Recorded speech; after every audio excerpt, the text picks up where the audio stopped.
What's up guys, this is Dark Magician here and welcome to another KOF video. So guys, as you know, after the latest update we have received a new fighter, which is a very cool fighter, which is Rock Howard. His placement was kind of expected now since they already put Terry before him, so now he is next. So yeah, without further ado, today's character introduction will be for Rock Howard. Okay guys, so as you can see, Rock Howard is an API 15 gank. And the feature says father and stepson and double buff. So pretty much because he has this thing like, you know, nightmare geese or geese in specific, which is the nightmare state. So he can make the opponents enter the nightmare state, as we're gonna see in the skills below. Now starting with the fates first, we have the father and son. We need Rock Howard, nightmare geese and Terry 03, increasing attack plus 25%. Handsome guy, we need Rock Howard, Omega Rugal and Duolon, increasing attack plus 25%. And blonde man, we need Rock Howard, Benimaru and Andy, increasing HP by 25%. And here actually I wasn't seeing this coming because I thought one of the fates would have, you know, Hungry Wolf Terry and you know, the new geese from KOF'14. But instead they have put, you know, Nightmare Geese and Terry 03, making this fate a very easy one. So pretty much all fates are accessible for all, which is a good, you know, boost for Rock, in case you want to go for it. And yeah, now his weapon is the Blessing of Destiny, and he uses Dazzling Badge and Karate Tome. Now, his fight soul is called the Destined Tiger Soul. So it says gain 55 extra rage when the fighter is dead on either side, and gain 55 rage when attacking. So as you can see, it's a combination of a Tiger Soul and a Snake Soul in one. Okay, now moving to the skills. First we have Son of Destiny. So increase on crit and anti-crit when deployed, increase on damage resistance and control free rate by 35%, and all the damage that is dealt to the enemies ignores the immunity to debuff. Okay, when the enemy's round starts, restore on attack times the total number of the fighters on the battlefield, which can reach up to 6 of course, times 50% of HP. So he will restore HP, okay, for himself of course, and half of that value will be restored to the allies around Rock Howard. So that's why, you know, the first tip would be to put Rock in the middle position, whether he's in the front or the back. It's better to put him in the middle position so that he's surrounded by 3 fighters on your side. Now, when on round starts, restore 100 rage to Rock Howard and another ally whose rage is not full. When each non-aid ally dies for the first time, Rock Howard will inherit its will. So increase on damage and resistance rate by 5%, which can be stacked.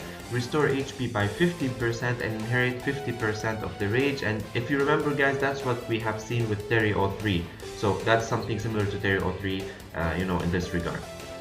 Now, Rock Howard won't die when he takes fatal damage, of course, and all the debuff and petrification effects will be dispelled immediately, and his healing rate received will increase by 20% for the whole round, or for the whole battle, and it can be stacked.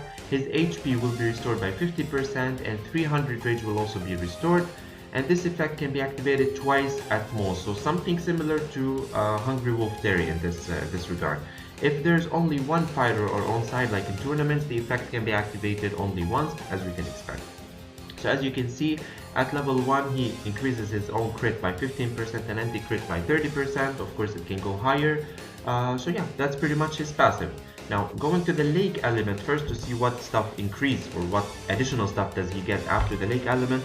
We have, so after receiving the fatal damage, he will instantly gain the God's Descent effect, which means that he will increase his own size, so he will become big, like Nightmare Geese for example, and increase resistance by 50% and 15% small skill resistance and ultimate resistance. So you can see he become, you know, the avatar effect or the big size effect, and he will gain a lot of resistance, And this can be stacked with other buffs of the same type. So they can stack, like for example, if you have a passive of Demon Psyche, if you have another buff which increases the resistance for example, it can stack with that. And restore 300 rage for every ultimate that Rock releases. 300 is a good amount, so imagine whenever he makes an ultimate he will just restore 300 rage if he's in the avatar effect. Okay, so that's the main point of the lake element, which is a great addition, and they made him like really tanky in you know, after his lake element. Now going to his minor skill, Repugin. So attack a single enemy, restore 150 rage, increase the chance of releasing small skills by 10%, can be stacked up to 3 times, so it can reach up to 30%, and the effect will last for the whole battle. this first small skill must release is Reppuken. So here we're gonna see actually two minor skills, and they kind of like shift every time he will release one of those skills. So first, the Reppuken, increase on pierce and control by 20%, deals splash damage to the enemy below the target by 80%, the damage won't restore the rage, and there's a 40% chance to paralyze all the target's hits. Restore own HP that equals to 30% of the damage caused by the skill, and in the next round, or whenever he, let's say, wants to do the skill another time, he will switch the next small skill to Rage Run type dunk. So the second time after he makes the Reppuken, he will do the Rage Run type dunk. So the Rage Run type dunk, increase own crit and HP drain by 20%, and deals splash damage to the fighters around the target by 40%. So this one not only to the one behind him, but also to the ones around him. But it's 40%, of course. All the damage that is dealt by this skill won't restore rage to the target, and restore 150 rage, and then on the next turn he will switch back to the small skill Reppuken. Okay, so as you can see, he shifts between the two minor skills. So that's pretty much his minor skill. So going to the thunder element, in general, first the buffs given by the minor skill won't be dispelled. They cannot be dispelled, which is always a nice addition. So regarding the Reppuken in specific, the priority will go to the target caught in the nightmare state. So usually he will target, not randomly, he will target the one fighter which is in the nightmare state. Of course, we haven't seen this, we're gonna see it in the ultimate. And it will be 100% splash damage instead of 80%. Of course, now the other one will also have increased number and stuff, but I don't really stress much on the number. But yeah, like the splash damage will be 100%, so you will deal like the same damage also to the other target. Yeah, pretty much that's what the thunder element mainly gives. Okay, now going to his ultimate, Raging Storm. Attack all the enemies. The fewer the enemies who got hit, the higher the damage will be, and 100% at most. Absorb attack and defense of the main target by 20%, and increase on ultimate damage by 20%. Dispel on debuff, gain or refresh the continuous restoration status. Okay, and plunge the main target onto the nightmare state. So here, as Nightmare Geese, he will cause the opponent to enter the nightmare state, which means that he will decrease the damage and the anti-crit of the target by 35% and 70% respectively for one round, and the skill will ignore the immunity to debuff and cannot be dispelled. So that's the nice thing, again, it cannot be dispelled, and only one enemy can be caught in the nightmare state. And deal 80% extra damage to the main target. So yeah, he will be doing a lot of damage to the main target, and absorb 200 rage from the target, and there is a 50% chance to paralyze a random target. Remember that he hits everybody, so 50% to paralyze one random target, it's not bad. After the weapon awakens, now the effect will be improved in an all-round way. The ultimate skill will be switched to Shining Knuckle under special circumstances. So here he will be able to do another ultimate, as we're gonna see with the weapon. Okay, so moving to the weapon now, in short, well, not in short actually, it's detailed. So if there's an enemy with less than 50% HP in the front row, he will release the Shining Knuckle. Remember, we mentioned this one. So in the usual case, he will do the Raging Storm and he will hit everybody. However, if there is an enemy in the front row which has less than 50% HP, he will do the other ultimate, which is the Shining Knuckle. Okay, otherwise he will do Raging Storm. So the Shining Knuckle, he will attack the enemy in the front row with the lowest HP and treat them as the main target, and will cause additional damage to the main target, which is equal to 25% of the lost HP and 15% max HP. So guys, imagine this, the main target already have less than 50% HP. With all that damage, with all that additional damage, most likely he will kill that enemy, unless he disappears or resurrects or whatever. But usually it's really targeted to kill one enemy, okay? And he will deal splash damage to the enemies around the target, which is equal to 40% plus 40% overflow damage. Like, again, splash damage again. I don't know why they mentioned it twice. But so you can see he can make, like, let's say, cause a lot of damage to the main target and some splash damage to the surrounding target. So again, it's not really bad when you think about it.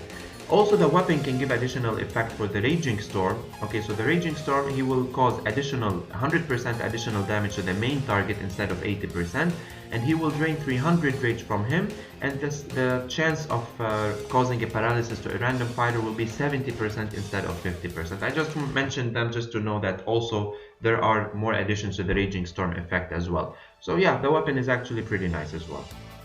And finally, the water element, so the smacks. What changes in the smacks is that first, he will release the small skill for this round for sure, it's guaranteed. And again, if we have an enemy less than 50% HP, he will release the new ultimate or the smacks, which is called the Neo Death Roar. Okay? Here the condition is a bit different because he will attack the one with the lowest HP in the team, not necessarily only the front row, but if there's an opponent with less than 50% HP in the back row, he can target him. So we're not limited with the one in the front row.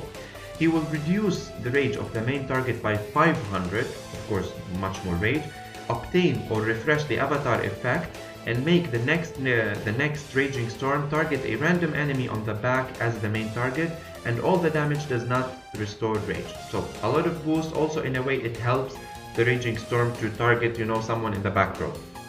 In addition to that, the Raging Storm itself, you know, the ultimate that will hit everyone, increase the damage of the next Neo Death Roar down to the main target by 30%. So in a way, like, switching the ultimates is kind of beneficial for him, because when he does this ultimate, it will kind of boost the other ultimate, like as we can see here. So whenever he does the Raging Storm, of course we're talking after the smacks, the next Neo Death Roar or the smacks will deal more damage to the main target, which is more like 30% more damage to the main target.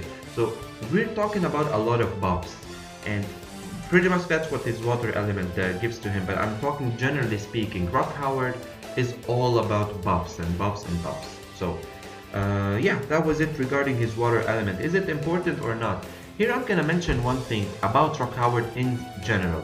He is like your secret weapon. I can call him your secret weapon. So the thing with him is that, as you can see, his skills are not new, are not spectacular, are not like we see something that other fighters don't have.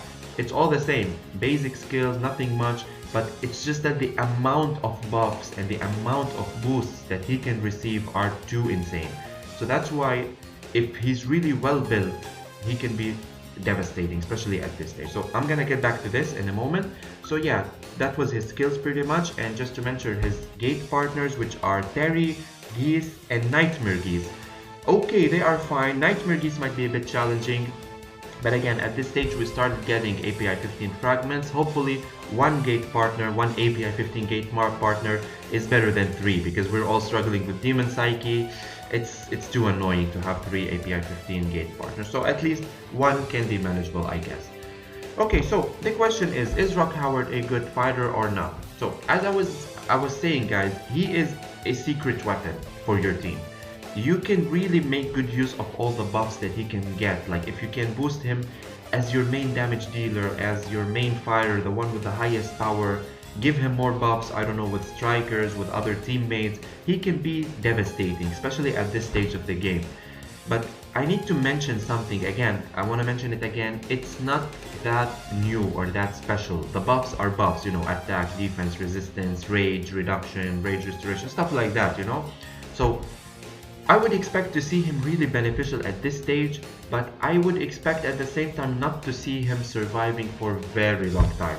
To be honest, like, yeah, for example, if I want to compare him to Hungry Wolf Terry, for example, yes, he can resist death twice, which is nice at this stage, but as you saw, he doesn't disappear, let's say, or he doesn't become untargetable like Hungry Wolf Terry.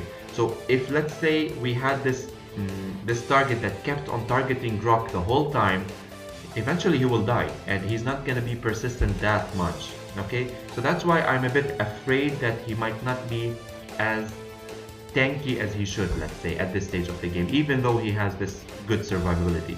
Even though the avatar effect will give him a massive amount of resistance, which I still question, because, you know, we have to see him in action to just know how good it is.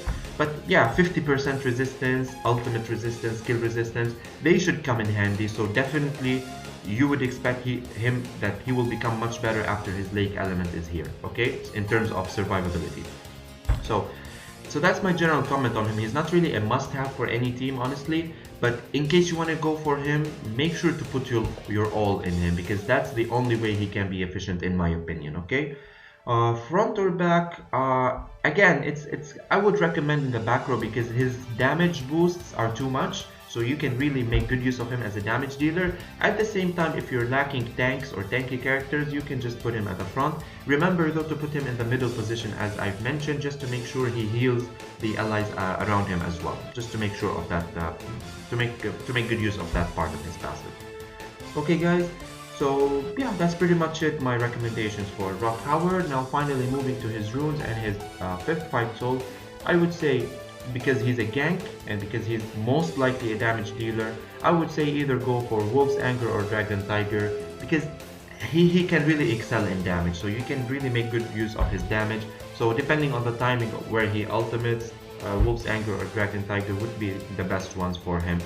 If you're putting him in the front row, I don't know, in my opinion, I still think he's worth having the damaging runes on him. The defensive runes, I mean Earth's Heart, or not even Protector, no, Heart of Thorn, they can be like okay, but again, you want him to do damage, so I still recommend Wolf's Anger or Dragon Tiger for him. Okay guys, and finally his 5th fight soul, I have two options actually, specifically if he's in the front row, because as you can see, nothing much spectacular for damage dealers, I can say. So you can put the Guardian on him because it will cap the amount of HP he loses for the first 2 rounds, which can come in handy. So Guardian would be good if he's in the front row, and Blood Thorns as well, again because it works for DPS and ganks, which are on the front row. So those 2 can be really good on him. War God is okay, just to give him more crit, more, you know, he can do more damage to a specific target. It's okay, nothing really specific aside from that to him. Okay guys, so that was pretty much everything regarding Rock Howard. I hope you enjoyed the video, and let me know your thoughts about him in the comments below, and I'll see you guys in the next video. Peace out.